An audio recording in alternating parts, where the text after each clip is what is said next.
Doctor কুদরতে খুদা বাংলাদেশে মাতৃভাষার মাধ্যমে বিজ্ঞান চর্চা ও সাধারণ মানুষকে বিজ্ঞানের আধুনিকতম দিক সম্পর্কে সচেতন করে তুলে দেশজ সম্পদকে কত বেশি জনকল্যাণের কাজে লাগানো যায় তার জন্য যিনি আজীবন সাধনা করে গেছেন তিনি হলেন এদেশের অগ্রজতম বিজ্ঞানী ডক্টর মোহাম্মদ কুদরতে খুদা। কুদরতে খুদার বিজ্ঞান সাধনার সার কথা ছিল দুটি: বাংলা ভাষার মাধ্যমে বিজ্ঞান শিক্ষা, দেশজ সম্পদকে গবেষণার মাধ্যমে উন্নত করে একটি জাতীয় ট্রেডিশন সৃষ্টি করা। এ দুটো কাজেই তিনি করে গেছেন একান্ত নিষ্ঠার সাথে। তিনি দেশজ সম্পদকে নিয়ে গবেষণা করে গেছেন আজীবন এবং এর থেকে আবিষ্কারও করেছেন অনেক। তিনি দেশের বনৌষধি ও গাছগাছড়ার গুণাগুণ, পাট, কাঠকয়লা, মাটি, লবণ ও অন্যান্য দেশজ খনিজ সম্পদ নিয়ে গবেষণা করে গেছেন। দেশের আনাড়ি হেকিম ও কবিরাজগঞ্জ যে গাছগাছড়া নিয়ে ওষুধ তৈরি করেন, তিনিও এইসব গাছ থেকে জৈব রাসায়নিক উপাদান নিষ্কাশন করতে সক্ষম হয়েছিলেন, যা ওষুধ হিসেবে ব্যবহৃত হচ্ছে। যেমন নাটাকরহ, তেলাকুচা, তুলসী, বিষকাটালি, গুলঞ্চ, কালোমেঘ ইত্যাদি উদ্ভিদ থেকে তিনি বিশুদ্ধ জৈব পদার্থ নিষ্কাশন করতে পেরেছিলেন। এছাড়া পাটকাঠি থেকে মণ্ড তৈরি করে তা থেকে কাগজ তৈরি করার যুগান্তকারী পদ্ধতি তিনি আবিষ্কার করেছিলেন। পাটকাঠি থেকে তক্তা বা পার্টেক্স তৈরির ছিল কুদরতে খুদার সবচেয়ে বড় বৈজ্ঞানিক আবিষ্কার। আজ সারা দেশে তথা বিশ্বের বাজারেও পার্টেক্সের তক্তা দারুণ জনপ্রিয়তা লাভ করেছে। এটা কুদরতে খুদার কৃতিত্ব। এই কীর্তি বিজ্ঞানীর জন্ম হয়েছিল 1900 সালের 1 ডিসেম্বর ভারতের পশ্চিমবঙ্গের বীরভূম জেলার মার গ্রামে। পিতা ছিলেন খন্দকার আব্দুল মুকিত সাহেবও ছিলেন উচ্চশিক্ষিত। তিনি ছিলেন কলকাতা বিশ্ববিদ্যালয়ের গ্রাজুয়েট, কিন্তু উচ্চশিক্ষা নিয়েও তিনি ব্রিটিশ সরকারের গোলামি এবং চাকরি করেননি। তিনি ছিলেন অত্যন্ত ধর্মভীরু মানুষ, ধর্মকর্ম নিয়েই কাটাতেন সারাক্ষণ। কুদরতে খুদার যখন জন্ম হয় তখন মুকিত সাহেব ছিলেন কলকাতার তালতলার পীরের বাসায়। সেখান থেকেই তিনি পুত্র সন্তান লাভের সংবাদ পান। সুসংবাদে পীর সাহেব নিজেও খুব খুশি হয়েছিলেন। এই আনন্দে মুরিদের পুত্রের নামকরণটিও তিনিই করেছিলেন। পিতা আব্দুল মুকিত সাহেবের ইচ্ছে ছিল তার ছেলেও ইসলামী শিক্ষা গ্রহণ করে পীর হন। এই উদ্দেশ্যেই কুদরতে খুদা ছোটবেলা থেকেই কোরআনে হাফেজ হওয়ার জন্য পড়াশোনা শুরু করলেন। কিন্তু তার জীবনের মোড় ঘুরে গেল ছোট্ট একটি ঘটনার মধ্য দিয়ে। গরমের ছুটিতে কলকাতা থেকে তাদের বাড়িতে বেড়াতে এলেন তার এক চাচাতো ভাই। তিনি যখন কলকাতায় থেকে পড়াশোনা করতেন, এই চাচাতো ভাই নিজেই তাকে 1 পয়সা দিয়ে একটি বর্ণমালার বই কিনে দিয়ে পড়তে বললেন। সেদিন সকালে পড়া দেখিয়ে দিয়ে তিনি বললেন, পড়াগুলো আজকের মধ্যেই শিখে ফেলবি, আমি বিকালে ধরব।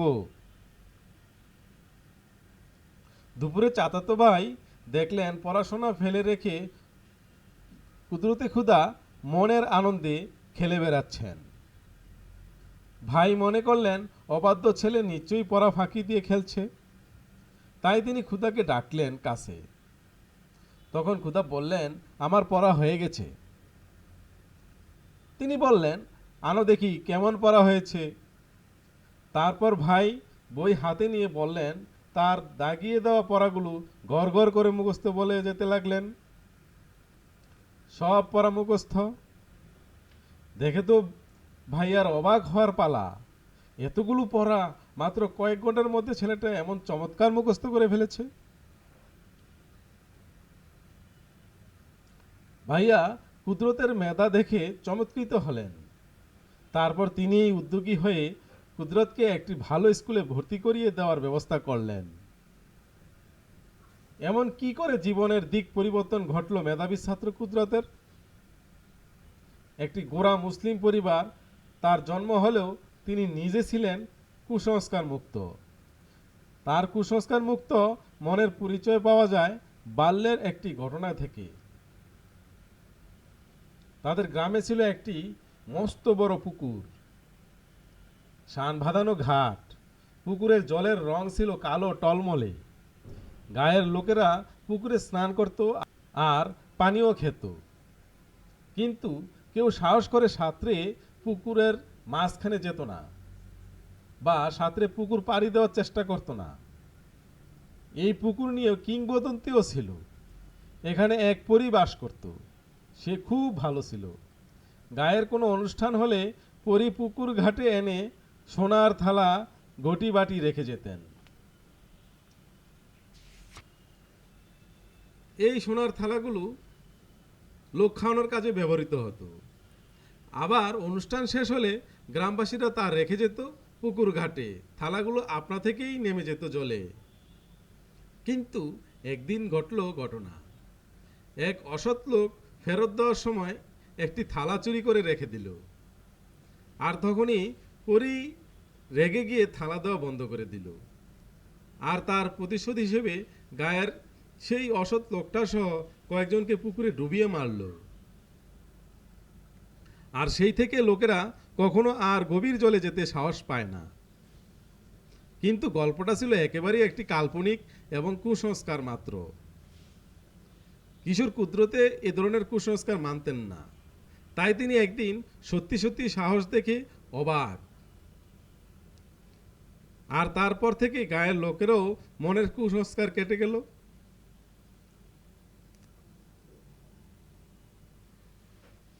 মাদ্রাসার পড়া সেরে কুদরতে ভর্তি হয়েছিলেন মারগ্রাম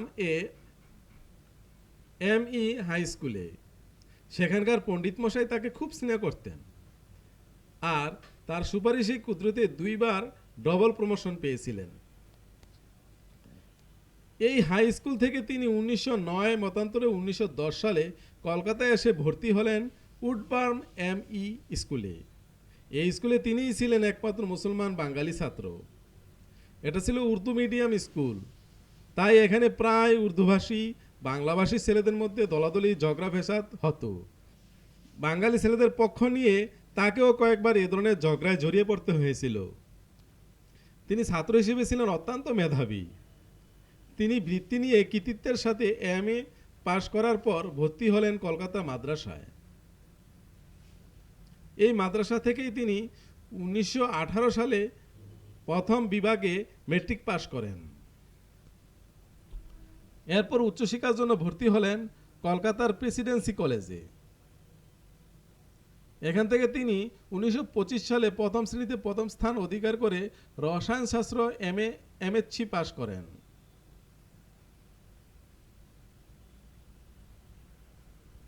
এই কলেজে পড়ার সময় তাকে বেশ কয়েকদিন দুঃখজনক ঘটনার মোকাবিলা করতে হয়েছিল। তার এমএসসি পরীক্ষার রেজাল্ট বের হওয়ার ঘটনার মোকাবিলা করতে হয়েছিল। তার এমএসসি পরীক্ষার রেজাল্ট বের হওয়ার সময়েই ঘটল এক অবাঞ্ছিত ঘটনা। তার সহপাঠী ছিলেন অশোক সেন নামে এক ছেলে। অশোক তার চেয়ে 100 নম্বর কম পাওয়ার সত্ত্বেও একজন অধ্যাপক ষড়যন্ত্র করে অশোককে নম্বর বাড়িয়ে দিয়ে তাকে প্রথম বানানোর এবং কুদরতকে দ্বিতীয় করার চেষ্টা করতে লাগলেন। কিন্তু এই ষড়যন্ত্রের প্রতিবন্ধক হয়ে দাঁড়ালেন কলেজের প্রবীণ ও শ্রদ্ধেয় স্যার প্রফুল্লচন্দ্র রায়। তিনি এই অন্যায় কাজের প্রতিবাদ করে বসলেন। অবশেষে স্যার পিসি রায়ের প্রতিবাদের মুখে ষড়যন্ত্রে ব্যস্ত গেল। কুদরতে খুদাকে প্রথম শ্রেণীতে প্রথম স্থানের অধিকারী করা হলো। এরপরেও তাকে এ ধরনের আরও কিছু ঘটনার সম্মুখীন হতে হয়েছিল। তখন বিদেশে পড়ার জন্য ঢাকা ও কলকাতা বিশ্ববিদ্যালয় থেকে 2টি করে স্কলারশিপ দেওয়া হতো। কলকাতা বিশ্ববিদ্যালয় থেকে তাকে বৃত্তি দেওয়ার জন্য পত্র দিয়ে ডেকে নিয়ে গেলেও তিনি তা নিয়ে শুরু হলো ঘাপলা। কয়েকজন অধ্যাপক আবার তার বিরুদ্ধে ষড়যন্ত্র করতে লাগলেন যাতে কুদরত বৃত্তি না পান। তার নামে বরাদ্দকৃত বৃত্তি বাতিল হয়ে গিয়েছিল প্রায়, কিন্তু স্যার আব্দুর রহিমের হস্তক্ষেপে শেষ পর্যন্ত বৃত্তি তার হয়ে গেল। কিন্তু সেই বৃত্তি নিয়ে বিদেশে গিয়েও তাকে আবার আরেক ধরনের নাজেহাল হতে হলো। তিনি বিদেশে থিসিস করেছিলেন অধ্যাপক জে.এফ. থরপ এর অধীনে। এখানেই ছিলেন নাজেহাল হবার মূল ঘটনা। কুদরাত ছিলেন কলকাতার স্যার পি.সি. রায়ের ছাত্র, কিন্তু পি.সি. রায়ের সাথে থরপের সম্পর্ক ভালো ছিল না। পি.সি. রায় কবে নাকি তার এক বিজ্ঞান প্রবন্ধে থরপের গবেষণা সম্পর্কে কটূক্তি করেছিলেন। সেই থেকে থরপ খেপেছিলেন পি.সি. রায়ের ওপর। এখন পি.সি. রায়ের ছাত্র হিসেবে থরপের সেই পুরনো গোসা গিয়ে পড়ল কুদরাতে খুদার উপর। প্রত্যেক ছাত্রকেই তার থিসিস সম্পর্কে শিক্ষক মহোদয় সর্বক্ষণ পরামর্শ দিয়ে থাকেন। স্যারের উপদেশ মতো এই থিসিস লেখা হলো, কিন্তু থরপ সাহেব কুদরাতকে কোনো রকম সহযোগিতা করলেন না, তার প্রতি অবজ্ঞা প্রদর্শন করতে লাগলেন। কিন্তু তাতে দমে গেলেন না কুদরাত, এতে বরং তার সাপে বড় হলো। তিনি নিজের মেধা ও আত্মবিশ্বাসের উপর নির্ভর করেই অগ্রসর হতে লাগলেন। তিনি ব্যাপক পরিধিতে কাজ শুরু করলেন, ফলে দেখা গেল তিনি যা করেছেন তা দিয়েই 3টে থিসিস হতে পারে। এ ব্যাপার দেখে এবার অধ্যাপক থরপ সাহেব চমক ভাঙল। তিনি বাঙালি ছাত্রটির মেধা ও কর্মক্ষমতা দেখে দারুণ খুশি হলেন। আগের রাগ তার মুছে গেল। স্যার তার লিখিত থিসিসের মাত্র 1/3 সাবমিট করতে বললেন, আর তাতেই কুদরাতে খুদা ডিএসসি নিয়ে স্বদেশ ফিরে এলেন 1929 সালে।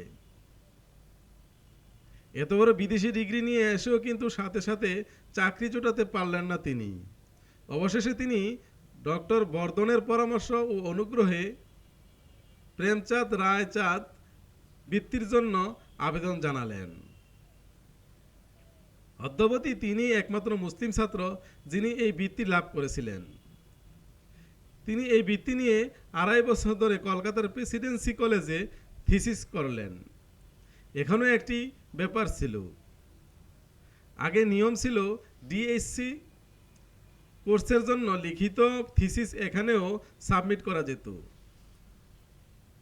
কিন্তু কুদরতে খুদা তা করলেন না। তার থিসিস তো আগেই লন্ডনে বসেই করা ছিল। 1/3 দিয়ে তিনি সেখানে ডিএসসি পেয়েছেন। এবার বাকি অংশ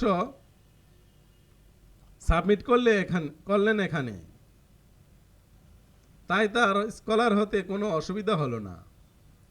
লন্ডনে পড়াশোনা করার সময় তিনি বিজ্ঞান পত্রিকার গবেষণা প্রবন্ধ লিখতে শুরু করেন। তার প্রথম বৈজ্ঞানিক প্রবন্ধ প্রকাশিত হয় লন্ডনের জার্নাল অফ কেমিক্যাল সোসাইটিতে।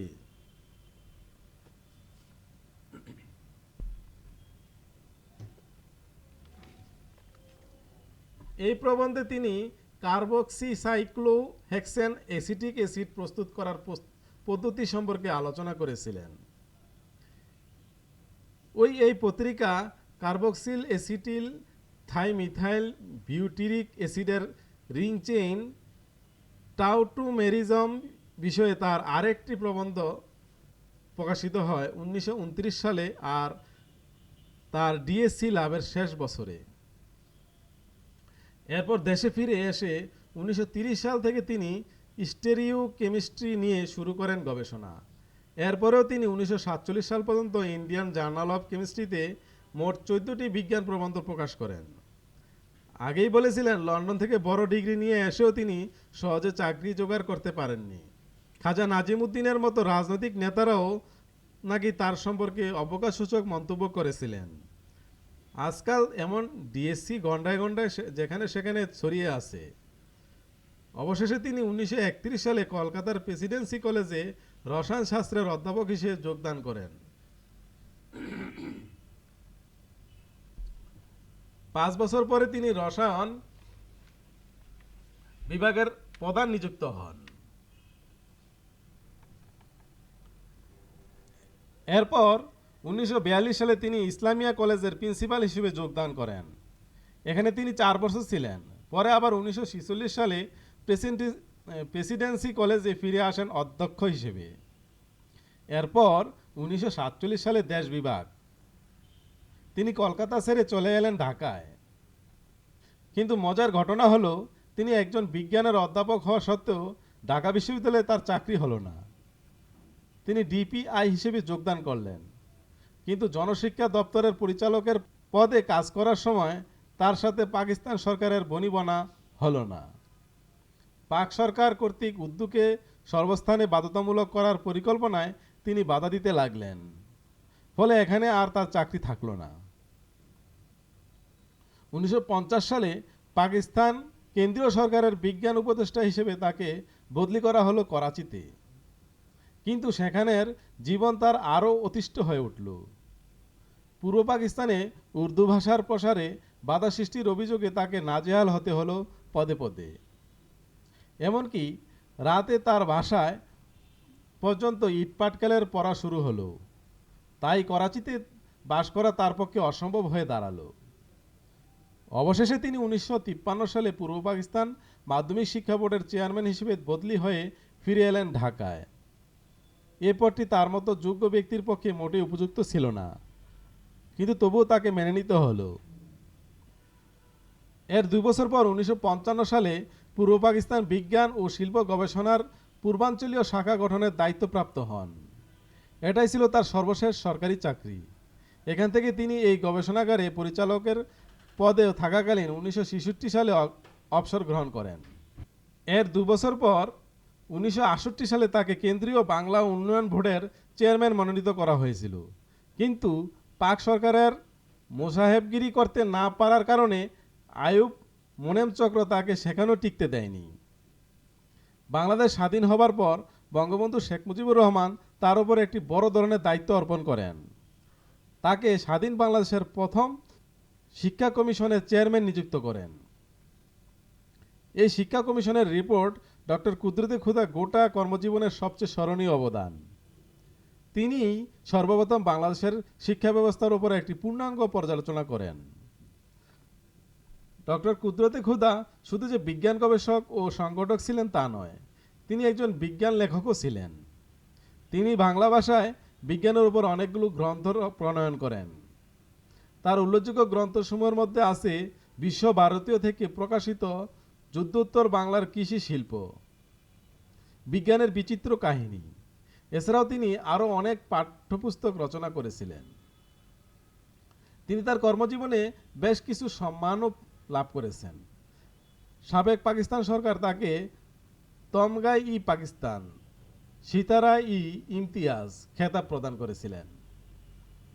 বাংলাদেশ স্বাধীন হওয়ার পর 1976 সালে তাকে 21 পদকে ভূষিত করা হয় এবং ঢাকা বিশ্ববিদ্যালয় থেকে তাকে সম্মানসূচক ডক্টরেট ডিগ্রি প্রদান করা হয়। মহান বিজ্ঞানী সাধক ডক্টর কুদরত-এ-খুদা পরলোকগমন করেন 1977 সালের 4 অক্টোবর। তিনি আজ নেই, কিন্তু আগামী প্রজন্মের জন্য রেখে গেছেন মাতৃভাষার মাধ্যমে বিজ্ঞান সাধনার পথ নির্দেশনা। বন্ধুরা, এতক্ষণ আমাদের সঙ্গে থাকার জন্য অসংখ্য ধন্যবাদ।